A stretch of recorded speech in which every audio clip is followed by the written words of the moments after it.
getting the other person to say yes, yes, right from the start of a conversation. How does that work, and is that something that you found to be effective? It's all about building momentum. Yeah. And a sense of agreement early on. Yeah. When you can get someone to agree with you on a series of small points, they're much more likely to agree with you on the bigger point. Welcome to Witter. Who Has Time to Read? The podcast that brings deep dives for busy minds. Listen to AI hosts Jane and Dane and get ready to unpack the world's most captivating books in just a fraction of the time. Whether commuting, working out, or just squeezing in a quick break, we deliver key insights, thought-provoking themes, and takeaways you can carry into your day. Don't forget to like, subscribe, and leave a comment. Plus, use our links in the description to purchase this book. Your support helps us bring more engaging book discussions to you. Listen and follow us wherever you get your podcasts. Who has time to read? You do, with Witter. All right, everybody, get ready, because today we're diving deep, deep, deep into a book that I am sure many of you have heard of. We are cracking open How to Win Friends and Influence People. Oh, a classic. This book by Dale Carnegie, it's famous, right? It's famous for its advice on, the title kind of gives it away, right? Winning friends and influencing people. Yeah. It's funny. It's one of those books that's almost a cliche to recommend, but there's a reason it's sold millions and millions of copies. Absolutely. It's because the advice is timeless, and it really works. And the thing that I think is really cool about Carnegie is that he presents himself, at least through this book, as kind of an everyman. Like, he messed up interactions just like the rest of us. You can kind of feel that as you're reading it, which I think makes his advice all the more relatable. Totally. He wasn't afraid to admit his own struggles, and I think that makes him more credible. Like, hey, I've been there, I've made these mistakes, but here's what I've learned. Yeah. And the research he did.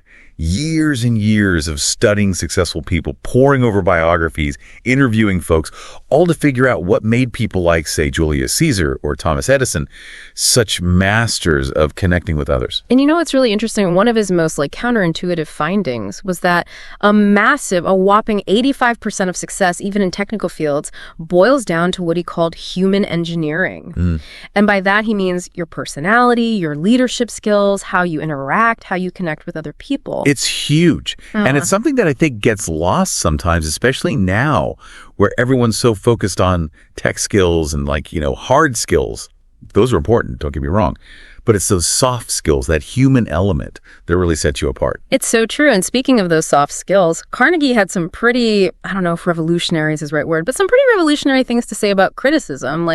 Basically, he argues that it's almost always pointless and often makes things worse. And he uses some really vivid examples like Al Capone. Right, here's this notorious gangster, did all these terrible things, and yet even he still saw himself as the good guy.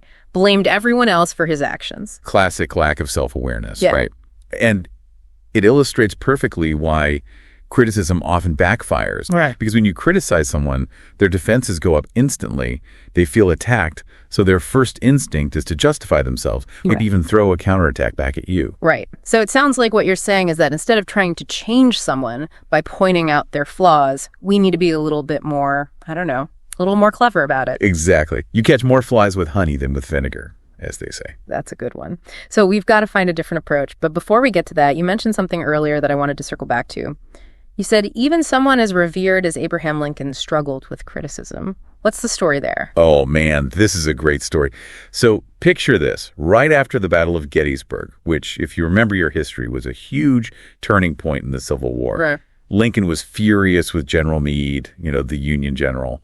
Because Meade hadn't pursued Lee's retreating army aggressively enough, which Lincoln felt could have ended the war sooner. So Lincoln, in a moment of frustration, he writes this scathing letter to Meade. Really? Oh, yeah. He lets him have it in this letter. But here's the thing. What happened? He never sent it. Lincoln, in a moment of, maybe, wisdom, I guess, decided to hold back, to not send the letter. So what made him change his mind? I think deep down, he recognized that sending that letter would have been counterproductive. It wouldn't have inspired Meade to do better. It would have just alienated him. Interesting. And, Carnegie argues that this is a testament to Lincoln's true leadership because he understood that sometimes empathy and understanding are far more effective than harsh judgment. especially when the stakes are incredibly high. Wow. Talk about food for thought. Lincoln's example really makes you think twice before firing off that angry email, right? So if criticism is off the table, at least in the way that we typically think about it, what does Carnegie suggest as an alternative? What's the opposite of tearing someone down? Building them up. Carnegie was a huge believer in the power of genuine appreciation. I want to emphasize genuine here. Okay. We're not talking about empty flattery. We're talking about true, heartfelt appreciation for someone's qualities, their efforts, their accomplishment. Right. So how do you make sure that your appreciation comes across as genuine and not just empty flattery? It's all about sincerity. You have to actually mean what you say, and it has to come from a place of authenticity. That makes sense. And a great example of this is Charles Schwab, the steel tycoon. Yeah. Back in the day, he was making a massive salary. And he was asked, what's the secret to your success? Is it your knowledge of steel? And he said, no, I'm not a steel expert. I make more money for my ability to deal with people than for any other ability I possess. He understood the power of human connection. Wow. I mean, it's incredible to think how a simple thing like feeling appreciated can have such a huge impact on someone. Absolutely. And Carnegie understood that human need for appreciation runs deep. It motivates us, it boosts our self-esteem, it makes us want to do better. Makes you wonder how different our interactions would be if we all made a conscious effort to show a little more appreciation, even for the small things, right? Totally. So we're not just talking about grand gestures here, it's about those little everyday moments of recognition. Exactly. Now, speaking of making people feel valued, another game changer that Carnegie talks about is this idea of cultivating genuine interest in others. And he considered this key to, you guessed it, winning friends and influencing people. Okay, so not just being polite, but actually being interested. How do you even begin to do that, especially with people you may not have much in common with at first glance? It's a great question. And it's about shifting your focus from yourself to the other person. It's about asking questions, really listening to their answers, and trying to see the world through their eyes, even if it's just for a little bit. And do you think that's something that anyone can learn to do? Or are some people just naturally more curious and interested in others? I think it's a skill that can be developed, like any other. Yeah. Carnegie himself, he used this principle to his advantage. He has this great anecdote about how he would land interviews with famously private authors just by expressing his sincere interest in their work. That's amazing. So he kind of disarmed them with his genuine curiosity. Precisely. They were flattered and intrigued by his attention, and as a result, they were much more willing to open up to him. That's such a good reminder that you never know what you might learn or who you might connect with if you just take the time to listen and be present. 100%. Sometimes the most unexpected conversations can lead to the most incredible opportunities. It's all about being open to those possibilities. It really is amazing. Sometimes all it takes to open a door is showing a little genuine interest. Absolutely. So we're not just talking about making friends at a party here, right? This is about connecting with people on a deeper level to achieve something bigger. You got it. It could be something as simple as, say, getting your rent lowered. Oh, okay. I'm listening. Tell me more about that. So Carnegie tells this story about, I think he was an engineer who had to deal with this notoriously difficult landlord. And everyone's like, oh, this guy, he's awful. He never negotiates. Good luck. Yeah. But this engineer, instead of leading with complaints, he decides to try a different tactic. He showers the landlord with genuine compliments, praising him for how well he maintains the building. Okay, so he starts by buttering him up a bit. What happens next? Get this. The landlord is so surprised by this unexpected appreciation that he offers to lower the rent before the engineer even has a chance to ask. Wow. No way. That is a perfect example of, like you said earlier, that whole drop of honey philosophy. A little kindness going a long way. It really does. Especially in those situations where you might expect resistance. Speaking of building rapport, Carnegie also talks about the power of remembering names, which is something, full disclosure, I personally struggle with. Do you have any tips or tricks that you use to remember people's names? Because I'm always so impressed when someone remembers mine, especially if it's been a while. It makes a difference, right? You feel seen. It really does. It makes you feel like, oh, they cared enough to remember. Yeah. Well, Carnegie tells this great story about Jim Farley. Have you ever heard of him? I have not, no. So he was this guy back in the day who was said to be able to recall the names of thousands and thousands of people. What? And he was a politician, too. He was postmaster general under FDR. And apparently, he used his incredible name-remembering abilities to help FDR get elected. Wow, that's amazing. Talk about a superpower. Right. Just goes to show, something as simple as remembering someone's name can have a huge impact. But it's not just about memorization. Right. Carnegie stresses the importance of making an effort, even if you mispronounce their name at first. Ask them to repeat it. Oh, yeah, for sure. It shows you're trying, you're paying attention. And he tells this really sweet anecdote about a salesman who made this huge sale, like a career-defining sale, partly because he remembered this one customer's name. And it wasn't even just his first name. It was like his full given name that no one had bothered to use in like over a decade. Really? The customer was so touched, felt so seen, that he basically gave him the deal on the spot. 15 years, this guy had been going by this shortened version of his name because no one bothered to learn it. That is wild. And again, it goes back to what you were saying about making people feel seen. Totally. Like, you see me, you value me enough to remember my name. Absolutely. Now, another technique that Carnegie talks about is getting the other person to say yes, yes, right from the start of a conversation. How does that work? And is that something that you found to be effective? It's all about building momentum. Yeah. And a sense of agreement early on. Yeah. When you can get someone to agree with you on a series of small points, they're much more likely to agree with you on the bigger point you're trying to make. I see. So it's kind of like you're subtly leading them down a path, and by the time they reach the end, they're already on board with your way of thinking? Exactly. It's like setting the stage for a persuasive argument. And, Carnegie gives this great example of a salesman who's trying to sell motors. Okay. And he's talking to this engineer, right? And the engineer is convinced that these motors run way too hot. And the salesman knows that arguing with him head on isn't going to get him anywhere. So instead of disagreeing, he starts by agreeing with him, but in a clever way. He emphasizes how important safety standards are and how crucial it is for motors to operate within a safe temperature range. He's basically getting the engineer to say yes, yes, yes to a series of statements about the importance of safe operating temperatures. Got it. So he's establishing that common ground before he even introduces his own product. Exactly. By the time he gets around to talking about his own motors, which, by the way, he assures the engineer run at a perfectly safe temperature, the engineer is already primed to believe him. He's already agreed to the principle, right? That's such a great example of how, really framing the conversation in a way that elicits agreement can make your argument so much more persuasive.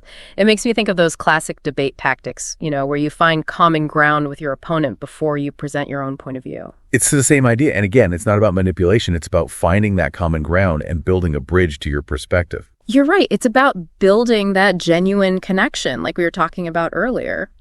Now, this next one might be tough for some of us, myself included, but Carnegie talks about the importance of letting the other person do a great deal of the talking. Oh, yeah. That one could be tough, especially if you're, someone who enjoys the sound of your own voice. Guilty as charged. Yeah.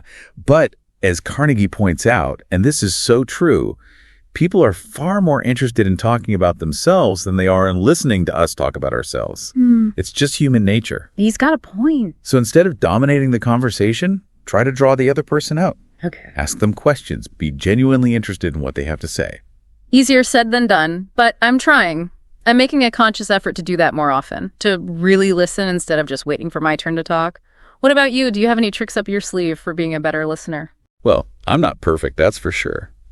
But I try to remind myself that everyone has a story to tell, something unique to offer. And sometimes the best way to learn and grow is to simply be quiet and listen to what others have to say. So true. And you never know what you might learn. Carnegie tells this hilarious story about a dinner party he went to once. And instead of mingling and chatting with everyone, he ended up spending the entire evening talking to this one guy, a botanist, about, of all things, plants. Oh, no. And guess what? The botanist thought Carnegie was a brilliant conversationalist. Of course he did. All because he actually listened. Exactly. He listened intently and showed genuine interest in what this botanist had to say. And that, my friend, is the key to being a great conversationalist. It's not about being the wittiest or the most knowledgeable person in the room. It's about making the other person feel heard and valued. That's such a great point. And it goes beyond just making a good impression, too. When you really listen to someone, you're gathering information, you're understanding their perspective, you're building rapport. 100%. You're showing them that you value their thoughts and opinions. Okay, so we've talked about the importance of letting the other person do the talking. Now I'm curious about another technique Carnegie suggests.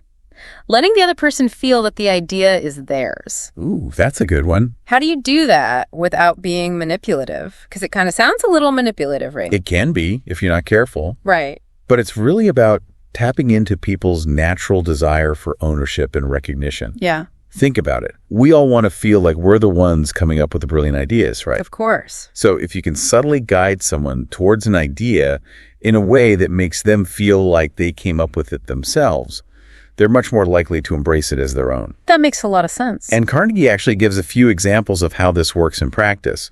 One of my favorites is about Colonel Edward House. Okay. So he was this guy, really close advisor to President Woodrow Wilson. And he was a master at planting ideas in Wilson's mind in such a subtle way that Wilson often thought they were his own ideas. He was like a master puppeteer. Wow. That's incredible. So House was basically wielding all this influence behind the scenes, but he never needed to take credit for any of it. Exactly. And it's not just limited to politics. Carnegie shares another great example of this playing out in the business world. There was this salesman who was trying to sell his sketches, like drawings, to this really prominent stylist. And he'd been trying for months, and this stylist just kept rejecting him, like, no, not interested, not my style. Yeah, it's disheartening. So finally, the salesman has this breakthrough idea. Instead of presenting his finished sketches, he shows the stylist some unfinished ones. Okay. And he asks for his advice on how to complete them. Like, oh, you've got such great taste. What do you think of this?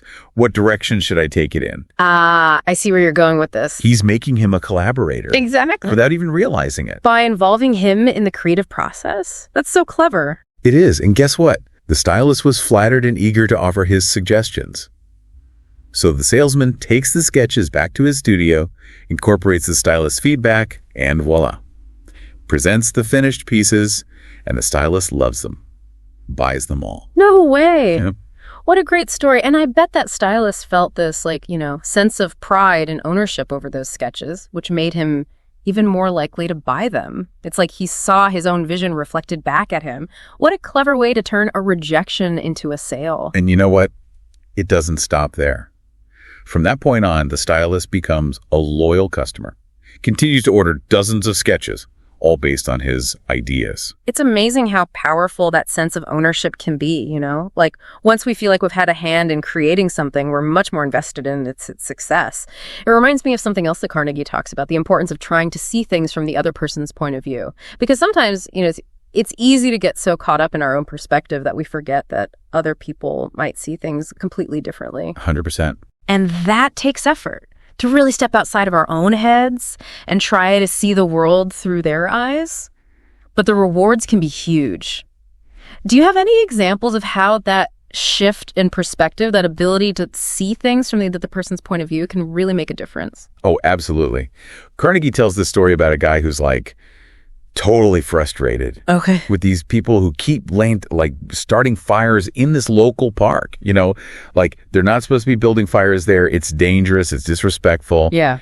And this guy, he's at his wit's end. He's tried everything. He's tried lecturing them, scolding them, don't you know you're going to burn the place down? But nothing seems to work. Yeah. So one day he has this epiphany. Yeah, okay. Instead of approaching them with anger and judgment, he decides to try something different. He starts by acknowledging that, hey, he used to love building fires when he was a kid too. Oh, that's interesting. So he finds a way to connect with them on a personal level, to show them that he understands where they're coming from. Exactly. And he appeals to their sense of responsibility. He's like, look, I get it. It's fun, but you got to be careful. Think about the potential consequences. Smart. Right? And what do you know? It works. Yeah. The fire starters are much more receptive to his message this time, because he's not coming across as this authority figure. He's coming across as someone who gets it, who's been there. That's such a powerful example of how empathy can be so much more persuasive than, judgment and criticism. 100%. It's about recognizing that we all have our own unique experiences and perspectives. And when we take the time to truly understand where someone else is coming from, even if we don't necessarily agree with them, it allows us to build those bridges, you know? It's all about those connections. Exactly. Now, Carnegie also talks about the importance of being sympathetic with the other person's ideas and desires, even if we don't necessarily agree with them. Yeah. So it's not just about understanding where they're coming from logically, but it's also about, like, trying to tap into their emotions and see the world through their eyes, feel what they're feeling. And that is empathy at its finest. Yeah. And it's something that I think deep down we all crave, you know, that feeling of being understood. Oh, absolutely. Especially like when we're going through a tough time or we're feeling really vulnerable. 100%. And to feel like someone really gets it. Yes. And, you know, Carnegie tells this story.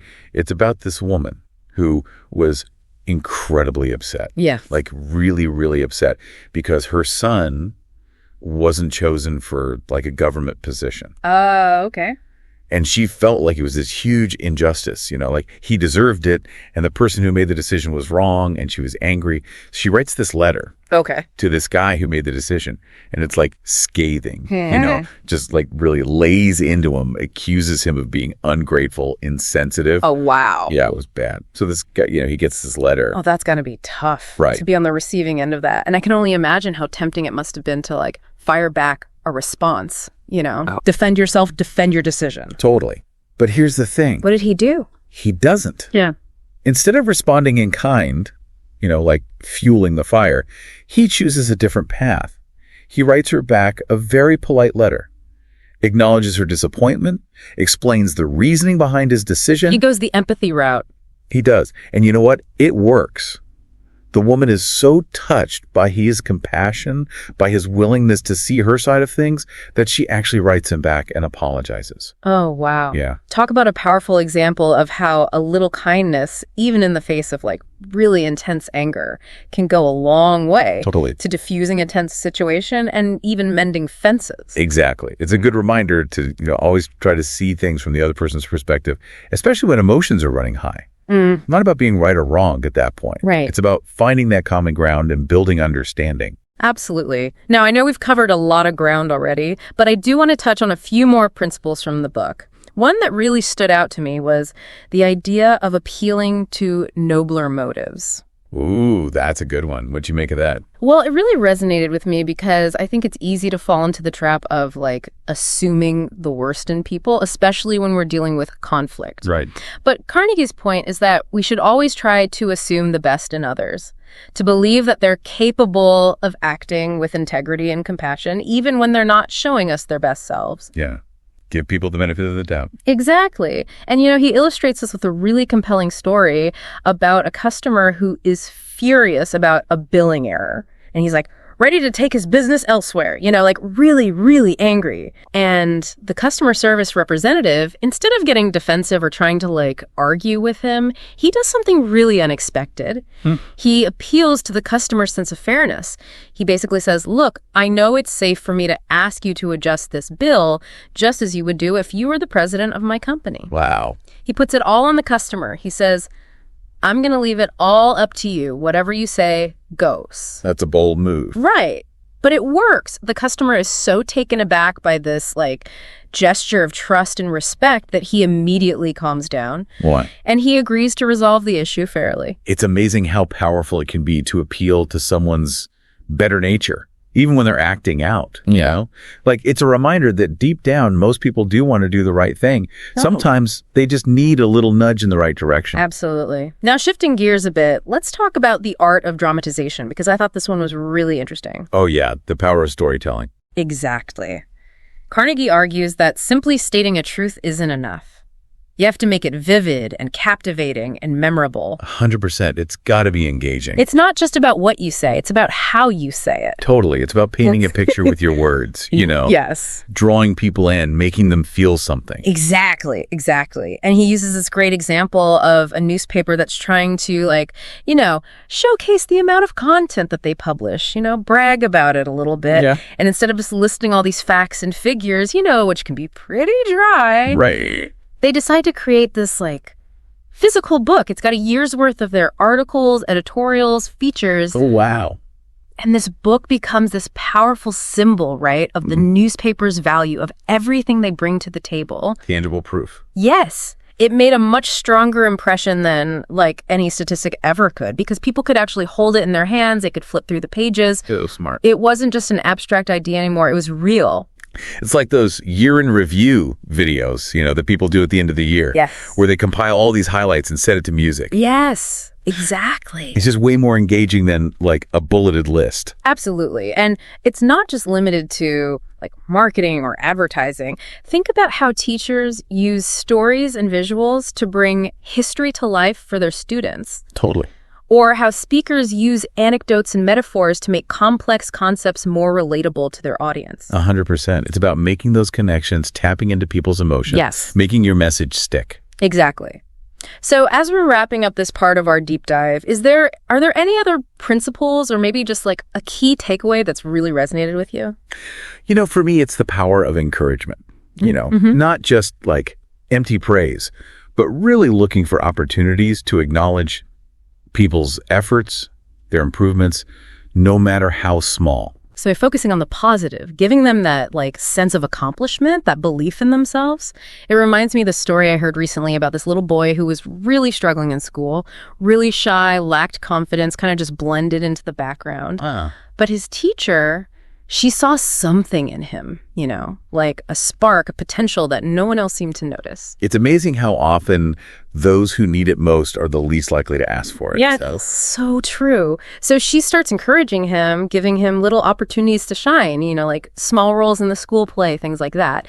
And the transformation, it was remarkable. This once timid little boy, he blossomed. He found his voice, his confidence just soared. It's amazing how a little encouragement, that belief from someone else can make all the difference. It really is. And, it's not just about kids either. We all thrive on encouragement, no matter how old we are, how experienced we are. A well-placed word of praise, it can work wonders. 100%. Speaking of which, what did you think of Carnegie's advice on giving others a fine reputation to live up to? Oh, I loved that one. I thought it was such an interesting concept. It's like, instead of focusing on their flaws or their past mistakes, you're setting a high bar for them and then expressing your confidence in their ability to reach it. Right. You're kind of planting a seed, right? Like, I believe in you. You're capable of great things. Exactly. And it's not about putting pressure on them. It's about inspiring them to rise to the occasion. And, he shares that story about, I think it was a woman who inherited this beautiful Packard car from her husband after he passed away. Oh, yeah, I remember that one. And she could have kept it for herself easily. It was a valuable car. But she decided to give it to this young man that she knew. And not because he was family or anything, but simply because she felt like he really appreciated beautiful things. That's so generous. Right. And when she gave him the car, she said, and I'm paraphrasing here, but she basically said, "You appreciate beautiful things." And those words, they weren't just a compliment. Right. They were a statement of belief. Totally. It was like, this is who you are. This is what you value. Exactly. And I just love that idea of like giving someone a reputation to live up to, because words have power. And when we use them to uplift and inspire others, we can have a profound impact on their lives. Absolutely. Now, on a slightly different note, I thought his advice on making a fault seem easy to correct was really insightful. Oh, yeah. That was a good one. It's not about sugarcoating mistakes or pretending they don't matter. It's about focusing on solutions rather than dwelling on the problem. Right. So it's about framing feedback in a way that encourages growth rather than defensiveness. Exactly. And Carnegie gives this great example of, I think it was a mechanic whose performance had been slipping. Okay.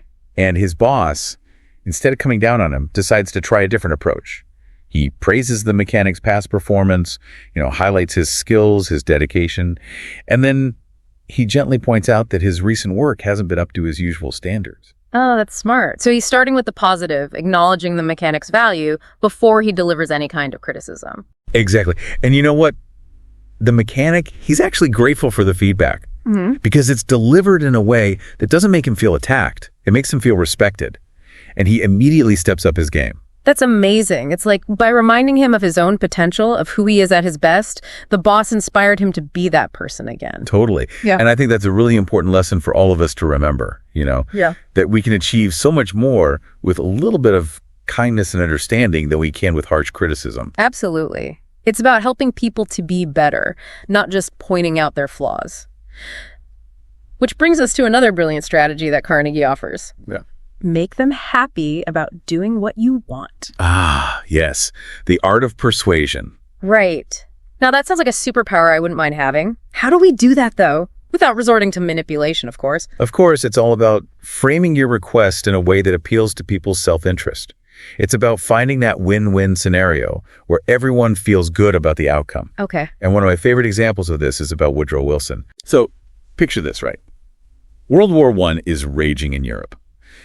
And Wilson, he wants to send this peace emissary. He wants to try to broker some kind of peace agreement. Okay.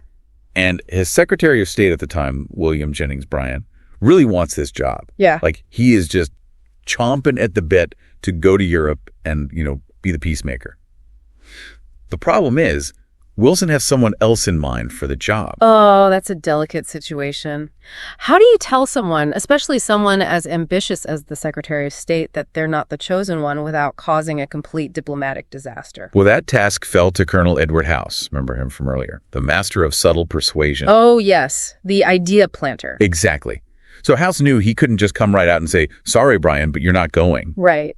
So instead, he subtly implies that Brian is simply too important to be sent on such a mission. Right. He's like, "You're far too valuable here, Brian. We need you here overseeing things." Oh, so he appeals to his ego. Brilliant. Exactly. And you know what? It worked. Brian was flattered. He felt valued. He gracefully accepted Wilson's decision. It's amazing how often a little bit of flattery can go a long way. It really can. And it's a great reminder that we can be so much more effective in getting what we want by appealing to people's emotions and motivations than we can by, resorting to demands or ultimatums. It's so true. It's like that old saying, you can catch more flies with honey than with vinegar. Exactly. All right, so we've talked about the importance of encouragement, of giving people a fine reputation to live up to, of making faults seem easy to correct, of making people happy about doing what you want.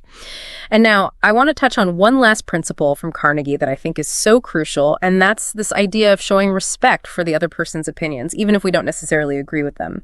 He famously said, "Never say you're wrong."